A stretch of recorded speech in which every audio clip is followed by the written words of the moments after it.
Verdict vendredi pour un procès qui passionne l'Amérique. Les procureurs ont requis 15 ans de prison contre Elizabeth Holmes, l'arnaqueuse qui avait envoûté la Silicon Valley.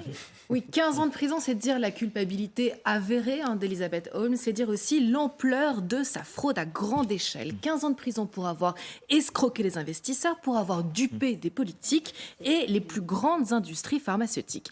Alors l'histoire a débuté un peu comme un conte de fées. Enfant, Elizabeth Holmes a horreur des prises de sang. Elle déteste les piqûres. Elle veut donc inventer une machine simple, efficace, qui, avec une goutte de sang, on va pouvoir réaliser des centaines de diagnostics. L'histoire est très belle. À 19 ans, elle en est sûre. C'est l'invention la plus importante de l'humanité. Comme Mark Zuckerberg avant elle, elle abandonne ses études. Elle quitte l'université prestigieuse de Stanford pour créer sa start-up. Elle est trop pressée de changer le monde. Elle travaille 20 heures par jour, y compris avec un coach vocal pour aggraver, pour travailler sur les graves de sa voix. Elle commence à écrire sa légende. Elle porte un col roulé noir, comme, à votre avis, Steve Jobs, bien entendu, à qui elle commence très tôt à se comparer. Écoutez son bagou, sa force de persuasion. La réussite n'est pas une question d'âge. Steve Jobs, Bill Gates et les gars de Google l'ont déjà démontré.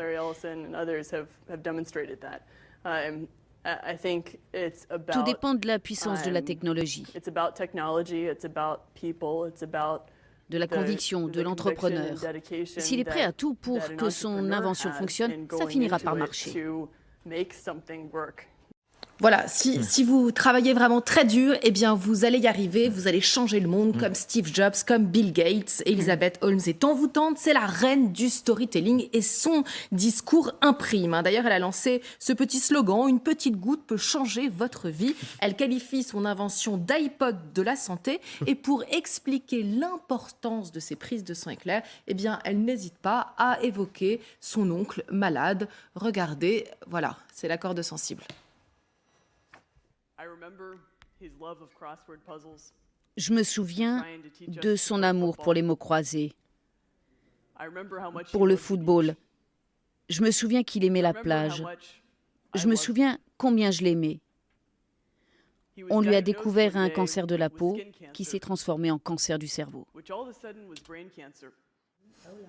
Bon, on découvrira qu'elle n'était pas si proche que ça de cet oncle. Très vite, elle devient l'étoile montante de la tech, la self-made milliardaire la plus jeune de l'histoire. Elle fait la une des magazines. Toutes les big pharma vont investir dans son invention qui va révolutionner les prises de sang. Bill Clinton qualifie même sa start-up de labo du futur. L'histoire est belle, beaucoup trop belle, à un hic près. Eh bien, elle n'a jamais réussi à inventer la machine qu'elle vend. C'était complètement bidon. Elle faisait la promotion d'une machine qu'elle n'arrivait pas à inventer.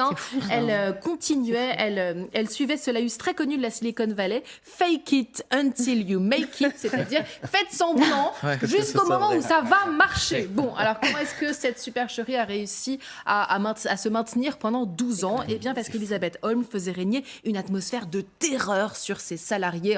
Ils étaient même escortés pour aller aux toilettes. Elle les virait à la moindre question, à la moindre défiance. Elle les virait surtout quand les tests en labo étaient négatifs. Enfin, n'allait pas dans son sens. Exactement, voilà, elle virait à tour de bras. En 2015, une enquête du Wall Street Journal alertée par d'anciens employés révèle le poteau rose et tout s'effondre aujourd'hui. Certains patients accusent Elizabeth Holmes d'avoir joué avec leur santé, des mauvais diagnostics de cancer, de sida ou encore de grossesse. Au total, près d'1 million de tests ont dû être annulés. Alors, ironie de l'histoire, aujourd'hui, cette arnaqueuse est considérée comme une star. C'est un peu la Jérôme Kerviel américaine. On lui consacre des séries, peut-être bientôt un film. Une chronique sur LCI. Une chronique sur LCI, voilà, tout à fait. Certains se demandent si cette histoire va vraiment pouvoir changer les lois de la Silicon Valley, mais rien n'est moins sûr. C'est la première fois qu'une patronne d'une entreprise technologique aussi en vogue risque de se retrouver en prison. Donc ce qui est en jeu avec ce procès, c'est que cela va instiller une peur du gouvernement dans les têtes des investisseurs les plus puissants de la Silicon Valley. Ils vont commencer à se dire qu'ils pourraient, eux aussi, se retrouver en prison un jour. Formidable histoire qui sera verdict un chapitre vendredi, passionnant d'un prochain livre que vous écrirez sur les grands imposteurs du siècle. Ah non, mais c'est passionnant. Le coup du sang. Le coup du sang. Merci beaucoup.